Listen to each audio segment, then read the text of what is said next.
governo PSD-CDS-PP, a esquerda votou toda a favor da moção de rejeição do programa deste governo. Havia várias moções, mas foi suficiente aquela apresentada pelo PS para derrubar o governo.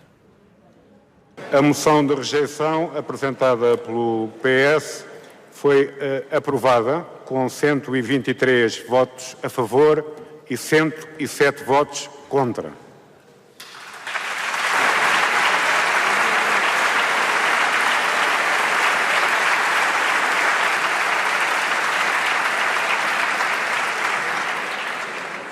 O Presidente da Assembleia da República comunicará ao Presidente da República, para efeitos do artigo 195 da Constituição, a aprovação desta moção de rejeição. O artigo 195 da Constituição é o artigo sobre demissão do Governo.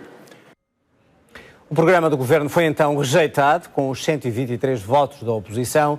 António Costa espera agora pela decisão do Presidente da República para saber, diz, quem é a oposição e quem é afinal Governo. A direita diz que hoje é um dia triste. Entre a oposição que quer ser governo e o governo que pode ir para a oposição, fez-se o cumprimento. A esta hora, o programa já estava chumbado. Às 5 da tarde... Isto é uma votação com recurso a voto eletrónico. Eu vou tentar rapidamente explicar. Ferro Rodrigues até explicou que havia 3 botões, um para o voto a favor, outro para o contra e mais um para a abstenção. Mas o sistema informático não esteve à altura do momento. O Sr. Deputado Rita Rata parece associado ao grupo parlamentar do Bloco de Esquerda, o que é manifestamente incorreto. Quem vota contra a moção de rejeição, faz favor de se levantar. Primeira fila, quem vota a favor da moção de rejeição, faz favor. A imagem junta António Costa, Jerónimo de Sousa e Catarina Martins. A esquerda junta em 123 votos. A moção de rejeição apresentada pelo PS foi aprovada. No prazo que entender fazer, a designação de um novo Primeiro-Ministro, que se forme um governo, que esse governo se apresente à Assembleia da República para sabermos quem é a oposição, quem é o governo. Acabou de cair. Cá fora, na manifestação da CGTP, deixe-me cantar o resto do hino. Fazia-se a festa. Manifestar a minha admiração, a minha solidariedade por essas centenas de milhares de portugueses, por essas massas populares que travaram uma luta tremenda para defender os seus interesses. Sorrisos, abraços e uma certeza. Essa maioria é uma maioria estável. Desde logo, porque a primeira condição da sua estabilidade é o compromisso claro que faz com a estabilidade das pessoas que vivem em Portugal e porque a sua legitimidade é a legitimidade da maioria das pessoas. Mas a garantia de Catarina Martins não tinha eco nos corredores do Parlamento. Infelizmente é um dia marcante e tristemente marcante para a democracia portuguesa. O voto popular perdeu, a oposição pelo poder de alguns ganhou.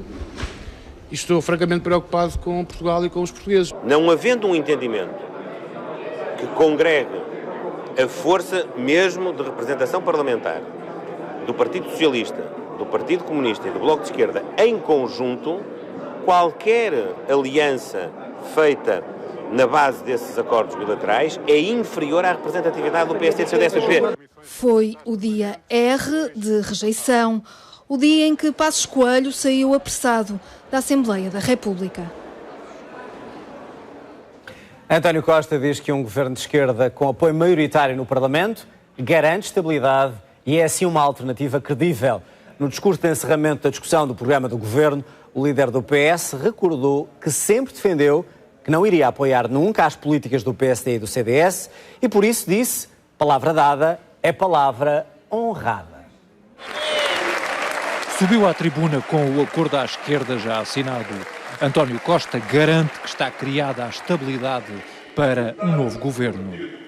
Acabou um tabu, derrubou-se um muro, venceu-se mais um preconceito. Aqui nesta Assembleia da República somos todos diferentes nas nossas ideias, mas todos iguais na nossa legitimidade.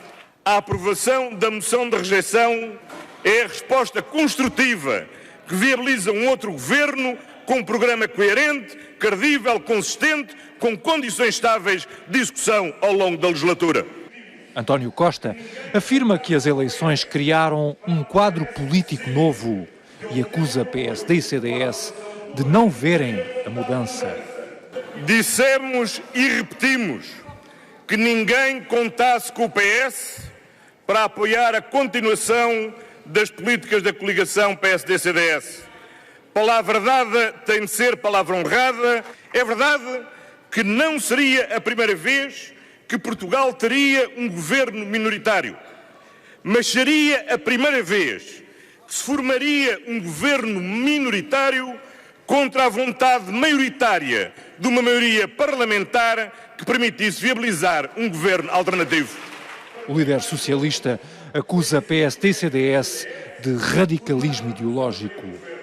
Nós não somos como a coligação PSD-CDS já demonstrou ser, incapazes de construir uma solução de maioria. Mas não somos mesmo uma oposição como o PSD e o CDS já anunciaram ir ser, animada pelo revanchismo e focada na obstrução. Para António Costa, a União da Esquerda vai suportar o futuro governo, mas nenhum partido perde o ADN. A esquerda é e deseja continuar a ser plural e diversa. E para construirmos em conjunto, não temos nenhum de nós de revogar o que é irrevogável. Agora, o líder socialista vai ficar à espera de ser chamado pelo Presidente da República para formar governo. Pedro Passos Coelho deixou claro que vai ficar no Parlamento e fazer oposição ao PS. Apontou a ambição de António Costa pelo poder como a causa da queda do governo. Disse ainda que os acordos celebrados pelo Partido Socialista com os partidos à esquerda não servem para uma governação estável, duradoura e consistente.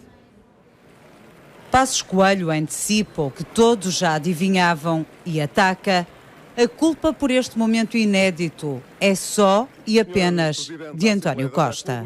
Nós não podemos concluir outra coisa que não seja que é legítimo supor que o que move a liderança do Partido Socialista hoje não é senão o apetite pelo poder.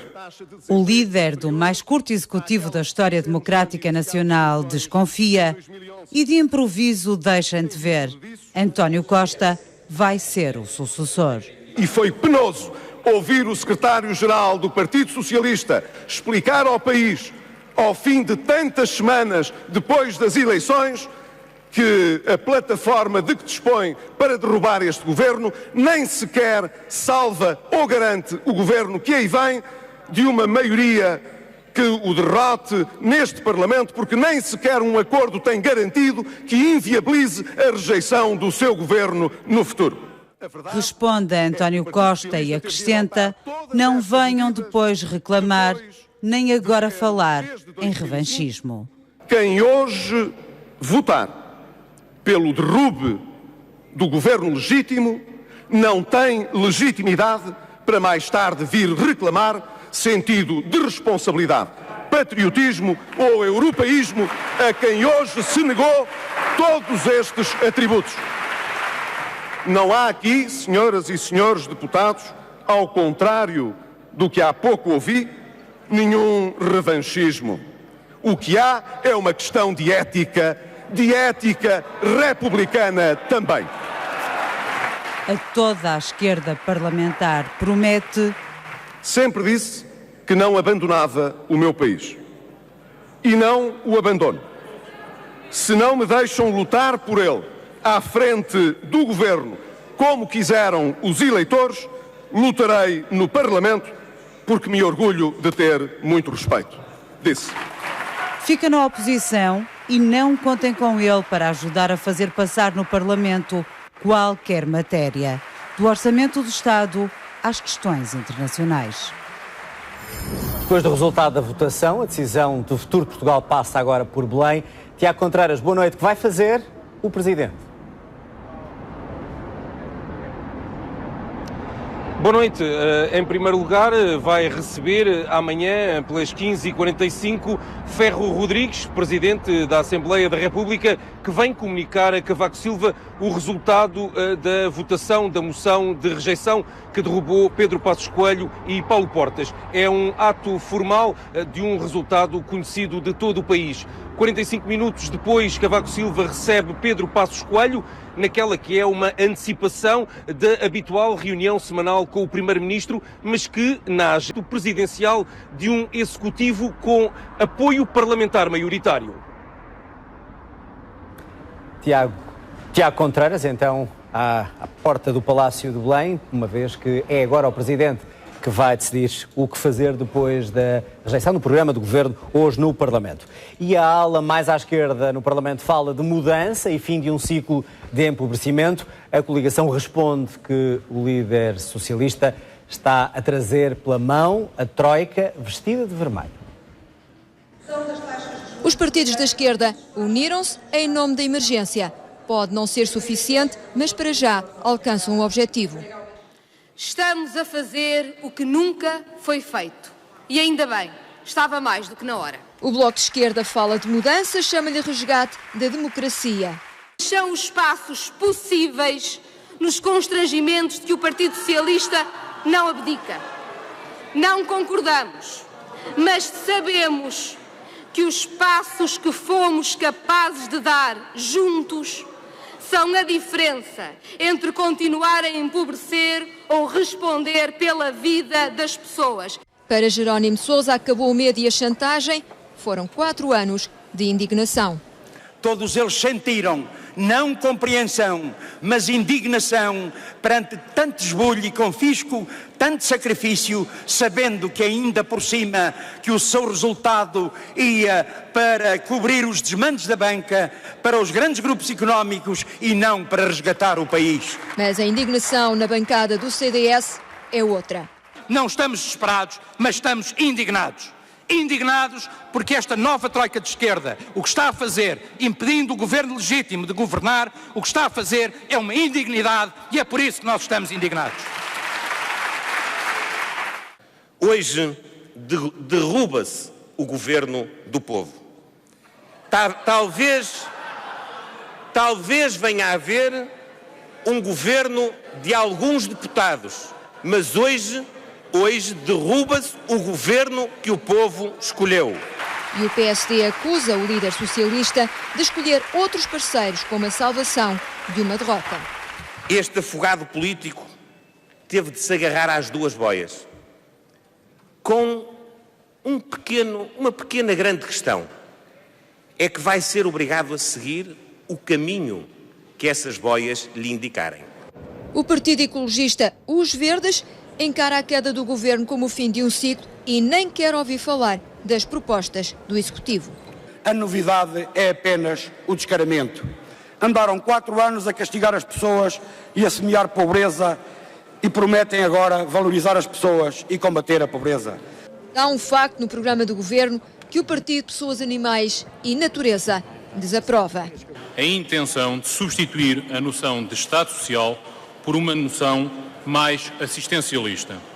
E André Silva diz que está disponível para colaborar com a mudança, venha ela de onde vier. Paulo Portas deixou um aviso a António Costa, disse que quando ele estiver aflito, não vale a pena pedir socorro. O vice-primeiro-ministro afirmou também que o governo PS é uma geringonça. Carlos César respondeu para acusar Paulo Portas de não defender o interesse nacional. Foi o último a entrar, já o debate decorria, mas Portas revela que chegou de madrugada. O curso está finalizado, Sr. Vice-Primeiro-Ministro. Vim para cá às 6 da manhã para o escrever. E trazia preparada uma peça de oratória de grande efeito, se não político, pelo menos mediático. Passou pela poesia e pela história para se fixar no combate. Da trincheira, Portas lançou um aviso. Se mais à frente se vir aflito, se mais adiante não conseguir gerir a pressão explosiva, podem crer que será explosiva, da demagogia em competição entre o Bloco e o PCP, de um lado, e do realismo e dos compromissos em Bruxelas, do outro, não venha depois pedir socorro. E os ataques continuaram, o estilo bélico também. Nós já fomos os bombeiros do vosso resgate 2 vezes. A vossa conduta assemelha-se à dos pirómanos do regime. Não seremos cúmplices dessa consequência. Duro nos termos, prosaico nos adjetivos, arrancou sorrisos a Costa e críticas a César. Não é bem um governo, é uma geringonça.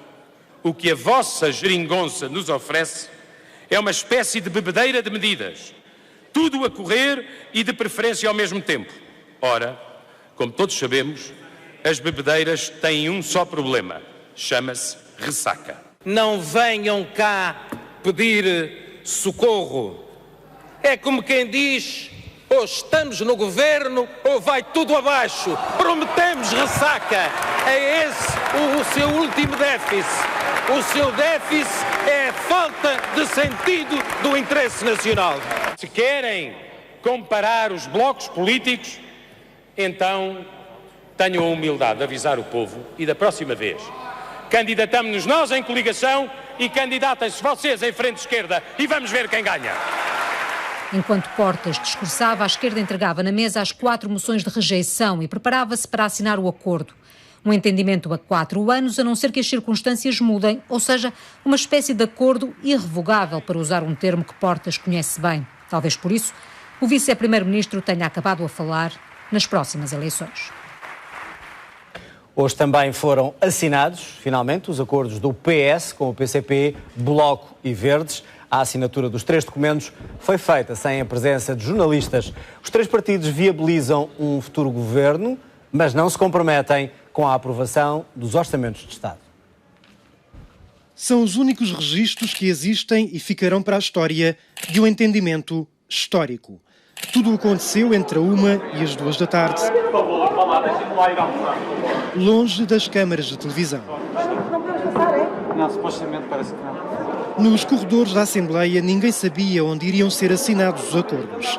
A entrada e saída dos grupos parlamentares revelava que algo estava a acontecer. Os jornalistas tentam procurar o local. Pelo caminho encontramos Catarina Martins. Está assinado o acordo? Está assinado o acordo. Os acordos tinham sido assinados numa sala de trabalho num dos pisos subterrâneos do Parlamento. Carlos César confirmou. Já estão assinados os 3 documentos? Às 2 da tarde, os documentos eram finalmente tornados públicos. Os 3 partidos aceitam viabilizar um governo do PS para 4 anos, mas não se comprometem a aprovar os orçamentos que terão de ser negociados ano a ano. Garantem rejeitar moções de censura vindas do PSD e do CDS, mas fiquem aberto a possibilidade de as apresentar. No dia em que qualquer deles sentir a necessidade de apresentar a moção de censura, é no mesmo dia em qualquer um de nós meter os papéis de divórcio. Nesse dia o casamento acabou, nesse dia o governo acabou. Há 23 medidas que são comuns aos 3 acordos assinados. Entre elas estão o descongelamento das pensões, o fim do regime de requalificação ou mobilidade especial, a redução do IVA da restauração para os 13%. No tema privatizações, não há qualquer novo processo e, no caso dos transportes terrestres, os dossiês serão revertidos. Quanto à TAP, não há qualquer referência em nenhum dos textos.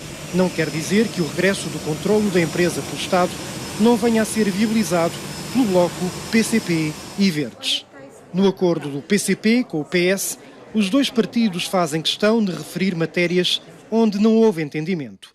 É o caso da forma de reposição dos salários da função pública, da eliminação da sobretaxa e da progressividade no IRS. Bloco e PS juntam um anexo ao acordo assinado.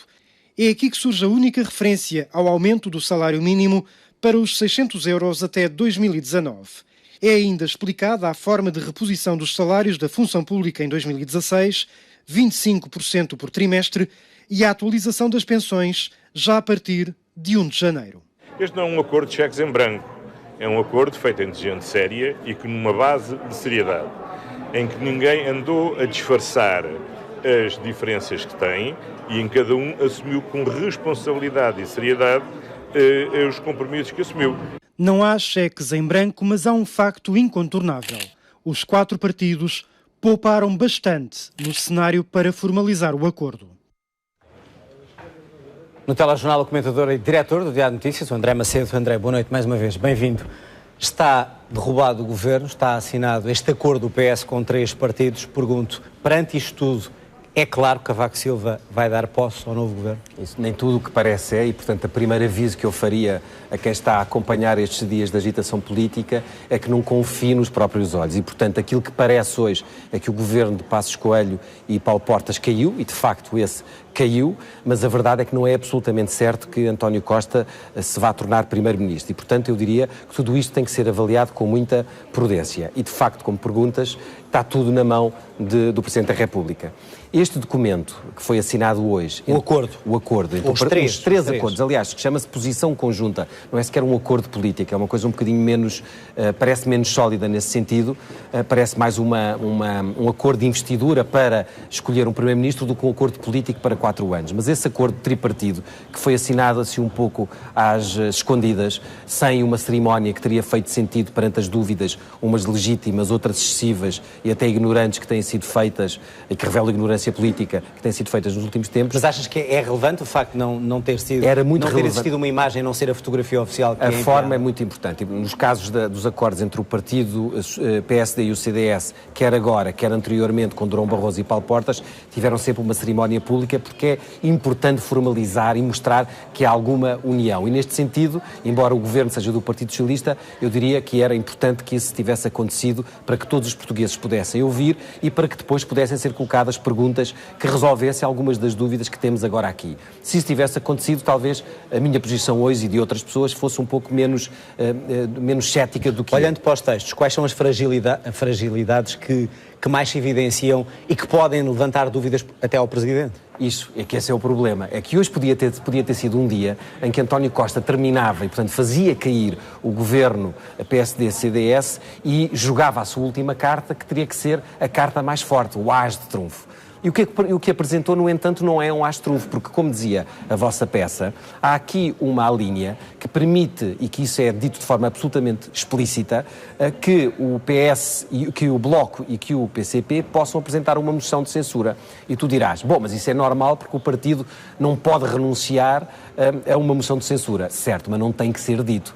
Isto de estarmos a falar de um divórcio no dia do casamento é uma coisa logo muito estranha e que diria que dá algum azar. A questão orçamental é relevante ou não? Também? Mas além de dar azar, é relevante, mas a questão orçamental é menos relevante porque este documento tem de forma muito explícita uma série de linhas que condicionam o próximo orçamento, ou seja, a probabilidade de existir um desacordo nos próximos 2 anos, pelo menos, quanto ao orçamento, eu diria que é reduzida nos aspectos essenciais e, portanto, pode haver uma desconfiança política porque o cimento que junta esta coligação é frágil. E Cavaco Silva, que até agora, depois de uma fase muito agressiva, que caminhou para o centro, tem neste momento a possibilidade de, perante este acordo, dizer assim, bom, isto deixa em aberta a possibilidade de uma moção de censura de uma forma explícita e eu tenho dúvidas sobre a consistência para 4 anos, que é uma das minhas condições, deste acordo. E, portanto, posso preferir, ou ele pode preferir, um governo de gestão.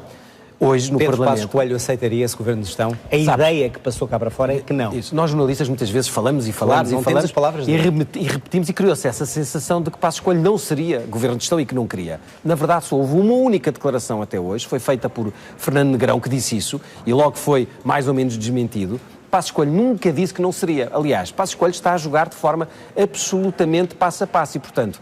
Percebamos o seguinte, isto é um jogo político de altíssimo, altíssimo nível e, portanto, todas as jogadas são pensadas. Passos Coelho hoje, o que disse no Parlamento foi que poderia ser oposição, certo? Mas também disse que este governo que lhe pode suceder não tem as qualidades, digamos assim, que tem o atual governo do ponto de vista político. Portanto, Passos Coelho não excluiu a possibilidade de ser um governo de gestão. Maria Luís disse também hoje que existem 7 mil milhões de euros que permitem ao Estado viver ou pagar os seus compromissos internacionais, o que significa também que era possível viver um período de um governo de gestão, sendo que o Presidente da República, além de avaliar isso, tem que avaliar uma última questão, que é a seguinte.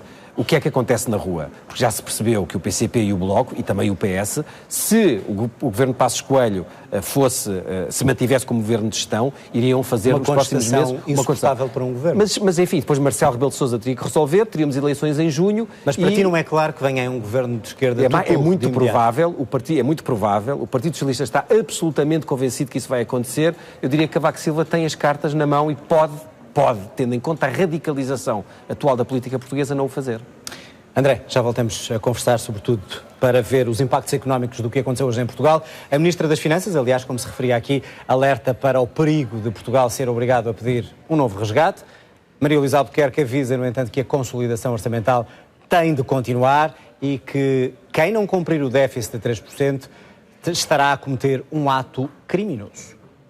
Maria Luísa Albuquerque sobe à tribuna para o que pode ser o último discurso do Parlamento como Ministra das Finanças. Na despedida, alerta para o risco de Portugal caminhar para um novo resgate. Os desvios da trajetória de consolidação por aqueles que procuram ganhos políticos de curto prazo serão pagos por nós. Se Portugal se voltasse a ver forçado a recorrer a um programa de assistência, os sacrifícios por que todos teríamos de passar seriam bem mais duros do que aqueles que ficaram para trás. Para trás, 4 anos de governo que, nas contas da oposição, só somaram sacrifícios dos portugueses. A estabilidade de que nos fala foi marcada por 3 orçamentos inconstitucionais.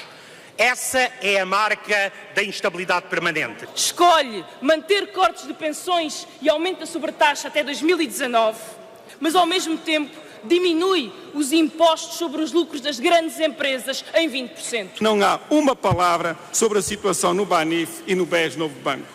Senhora Ministra, não pode sair daqui sem dizer qual vai ser o impacto orçamental e na vida dos portugueses. Eu sugiro que perguntem ao vosso novo parceiro de coligação, que aparentemente terá a intenção de pôr dinheiro dos contribuintes no novo banco. Não foi isso que nós fizemos. PSD e CDS insistem nos riscos que o programa de esquerda pode trazer para o país e ironizam com as contas anunciadas pelo PS. Menos receita, mais despesa, dá menos déficit. Eu proponho que este plenário aprove a candidatura do PS ao Prémio Nobel de Economia. Sou uma apreciadora na literatura do realismo mágico, mas realismo mágico em cenários macroeconómicos parece-me um exercício que, para além de não ter nada de lúdico, tem muito de perigoso. Seria de facto criminoso que alguém que viesse a tomar conta das finanças públicas antes do final do ano fizesse alguma coisa para pôr em causa esta meta. A meta para o déficit é ficar abaixo de 3%. Maria Luísa Albuquerque não confia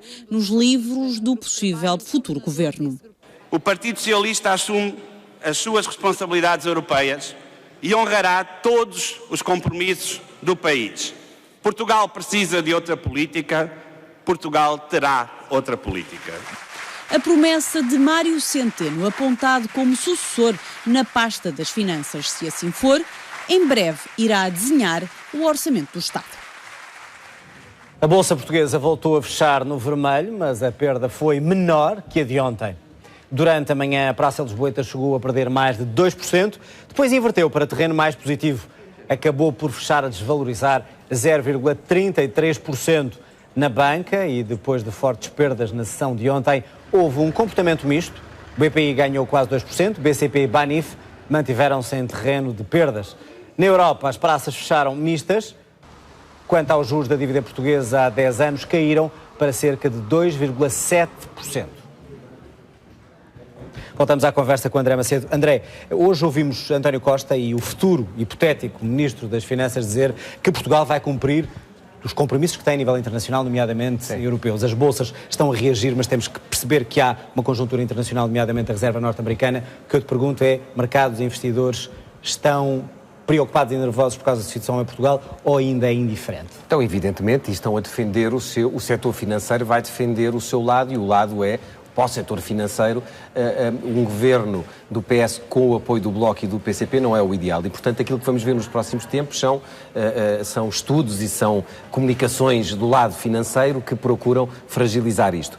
Se isso depois a prazo tem ou não impacto dependerá de António Costa. Eu hoje esperava que no Parlamento ele fizesse uma declaração política mais forte e mais virada para os mercados, nomeadamente dentro do hemiciclo. Não o fez porque claramente quis separar a queda deste governo e depois só mais à frente, quando for governo PS, é que fará isso, mas à saída já falou da necessidade de cumprir isso que tu referiste. E, portanto, eu diria que a partir de amanhã, aliás, o PS já tem programadas algumas ações externas, digamos assim, para mostrar que orçamentalmente as coisas não vão ser complicadas ou que não vão pôr em causa os compromissos de Portugal. André Macedo, obrigado. Boa noite para ti. Obrigado. E no exterior da Assembleia da República, palco de duas manifestações distintas. De um lado estavam os simpatizantes da coligação a dar assim o seu apoio ao governo que hoje foi derrubado. Do outro, uma manifestação da CGTP a favor precisamente da queda do Executivo. Força, à rua, a casa não é tua! No lado direito, a direita, a esquerda, à esquerda.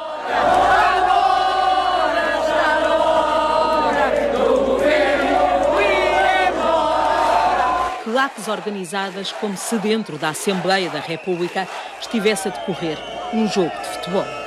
Quer-se transformar a política no futebol e cria-se uma linha, de um lado estão os bons, do outro lado estão os maus, e a tentativa do PS de a todo custo querer ser Primeiro-Ministro não é justo, não deve aceitar. O que eu quero dizer ao Sr. Passos Coelho é que Portugal precisa dele longe daqui para fora. Uns vestidos a rigor, outros com traje mais casual e direito a banda de música de intervenção.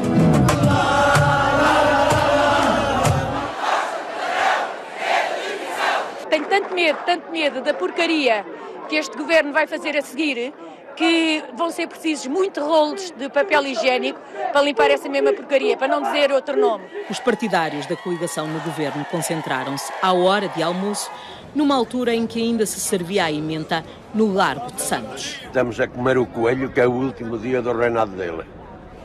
E a seguir comíamos o cavaco com a mesma satisfação. A CGTP, FENPROF e o Sindicato dos Estivadores puseram-se a caminho para o último quilómetro e os deputados do PSD e do CDS já eram aplaudidos. Primeiro nas janelas e na varanda da Assembleia.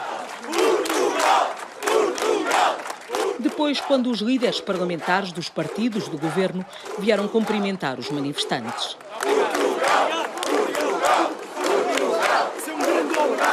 Logo a seguir, quando até Passos Coelho e Portas foram agradecer à varanda. Vim felicitar as pessoas que aqui estão a manifestar. Eu acho que há muita gente que gostava de ver o seu voto respeitado. E acho que isso é inteiramente legítimo. Uns mais à direita, menos à esquerda, de tal maneira que a deputada do PS, Isabel Moreira, foi recebida assim quando atravessou a manifestação do PAF.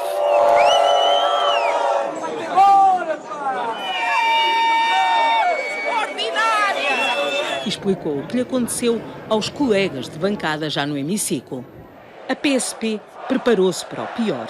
Deixou dezenas de metros entre as grades das duas manifestações e muitos mais agentes. A manifestação a favor do governo acabou por desmobilizar antes mesmo da organizada pela CGTP cantar vitória. Segundo parece, lá dentro já foram rejeitados. E até começaram antes mesmo da própria votação. As moções de rejeição só seriam votadas hora e meia depois, mas antes já havia lágrimas, sorrisos e beijos entre os manifestantes. Se for necessário, iremos a outros lados para obrigar o inquilino de Belém a dar o passo significativo para dar posse a quem deve de governar. Este governo acabou de cair. A imagem assemelha-se ao festejo de um golo, mas os braços ao alto são pela queda do governo.